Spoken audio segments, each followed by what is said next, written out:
kita? Ingon ang Salmo 136, o pasalamati ang Ginoo kay maayo siya ang iyang gugma nga lungtad hangtod sa kanturan. Pasalamati ang Dios sa tanang mga Dios. Ang iyang gugma mulungtad hangtod sa kanturan. Pasalamati ang Ginoo sa mga Ginoo. Ang iyang gugma mulungtad hangtod sa kanturan. Amen. Okay, so aniya ta karon sa atong mga pagpasalamat. Ingon ang Ginoo, ingon ang Bible, give thanks unto the Lord for He is good.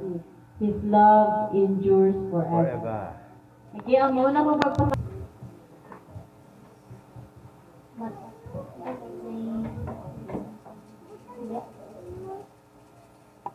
Daghang na katunan.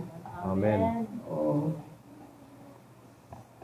kita sa mga eksunan nga anak sa Ginoo, may mga baguhan na nailhan sa dako ito. Kaya may bauta kung sa ilang pasyon, maka-istorya rito. Daghan ko na katunan sa buhay nila, istorya rito. Istorya. Sa safety, sa mga unending na mga blessings, kaya gibo po diri sa among nabuhi, sa among family. Labi na the past few weeks nga abunta kaayo ang blessings, like financial nga bahin iyang gimit. Humana ang mga klase na mo, mga humana. Salamat po sila achievement sa school. Salamat po kayo na kayo mag-graduate. Duhanin sila kabuok, mag-moving up. Kapalo ko, excited sila. As parents po, excited. Dugay-dugay na po ko wapapang sa outreach kaya lagi panalagi ng eskwela ta. Pero karon nagpadula jud opportunity, so kuan jud ta padayon lang ta kay mama po na to sa Ginoo po niya mga kwanta o mga fishers of men, so iyang pasabot is mga disipulo ba. Then salamat po sa Ginoo sa kapwa kayo gahapon, dagan gyapon ko niya og kusog kay actually mo ko karon kay dagan ko di pang check 62 ka students na dito din ang teacher ba ay instructor because sa Africa karon, so ako gi pa-check sa mga din ko to 45 items din ako pag ipangtanaw mga solutions nila if sakto do. May hugmaon ba ang atong buhi nga Dios? Amen. So ato niya awitan. Mag-awit kita sa mga pagsay sa pagsimbahan niya. Come, now is the time to worship. Amen.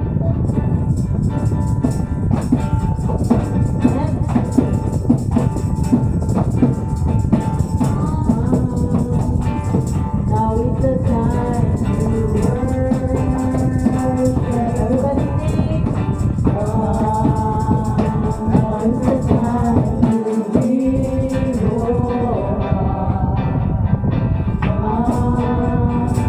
What you are to worship.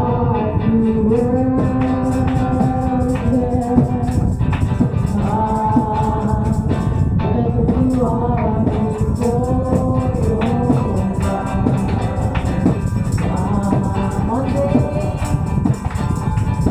One day every time something back you are God. One day every need of God. There's a great treasure in it, all those who have to now.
dili ang tanan nga magtawag kanako Ginoo Ginoo makasulod sa gingharian sa langit kundi kadto lamang nagtuman sa kabubuton sa akong amahan nga atoa sa langit.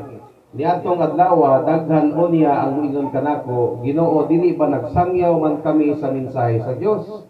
Nangingilin sa mga yawa o naghimog daghang mga milagro pinaagi sa imong ngalan.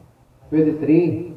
Apan ingon o kuonya sila, wala ako makaila kaninyo, mga makasasala, pahawa ako.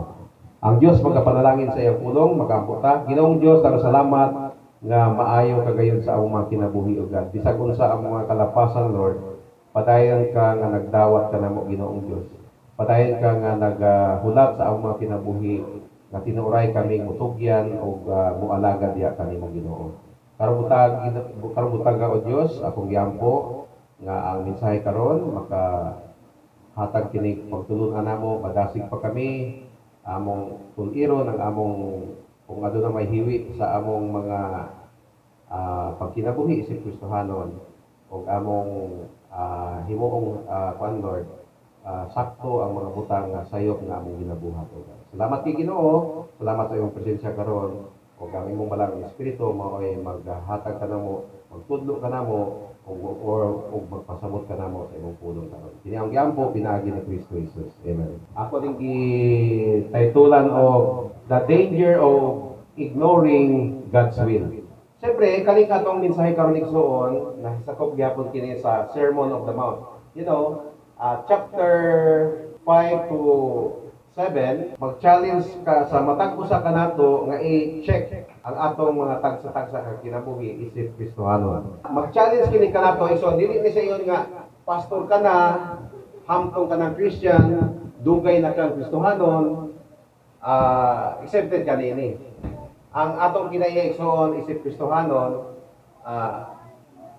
bisag unsay mga giingon niya sa Bible, dapat gyud paniksoon. Nato ang pagpaubos nga unsa may atong makatutunan diha, unsa may atong kakulangon, atong ihulit atong tarungon ba. Amen. It is easy to say we are Christians, but sayon na kay taigsoon nga storya nga Christian ko. Pero usahay dili makit-an ang pagkakristohanon kung dili kasulod sa gingarihan. Our faith cannot be seen in our lives. That's why we cannot enter into the kingdom of God. Another thing is nganong nahitabo kini, why is it happening? Because padayon sa pagpakasala. Nag-disobey, lack of knowledge of the Word of God. Di man kulang sa matinud-anon sa pagbasa sa pulong sa Ginoo. Kaning kamot unta ang tawo nga so sayo sa buntag, mata siya, pagmata niya mamalandong sa pulong sa Ginoo. Walay connection because of lack of the knowledge of the Word of God. According to Hosea 4:6, my people are perished due to lack of knowledge. Usa ko'y hinungdan igsoon, wala nagbuhat sa kabubuton sa Dios. Muni atong patron, ignoring God's will. Dios ang atong lahon sa atong kinabuhi. O panalitan po, unsay mahitabo sa atong kinabuhi, yun ang kabubuton, will na sa Dios. Mo ni sitwasyon karon, iya lang kabubuton. Diba? Romans 8:28, all things work together for good to them that love God, to them who are called according to His purpose. O nga matinumanon ya kanimo God. Salamat kay Ginoo sa dako nimong grasya nga gihatag kanamo Lord. O tinuod kayo at ikaw lang gyud ang buhi namo nga paglaom sa tagsa ng mga kinabuhi. Salamat Ginoo sa imong gingharian dito sa langit hangtod sa hangtod. Imong ipasudlod kanto Ginoo. Pagdayon kanimo hangtod sa walang katapusan. Kinahangyan po pinagi ng Kristo Jesus. Sukiti sa para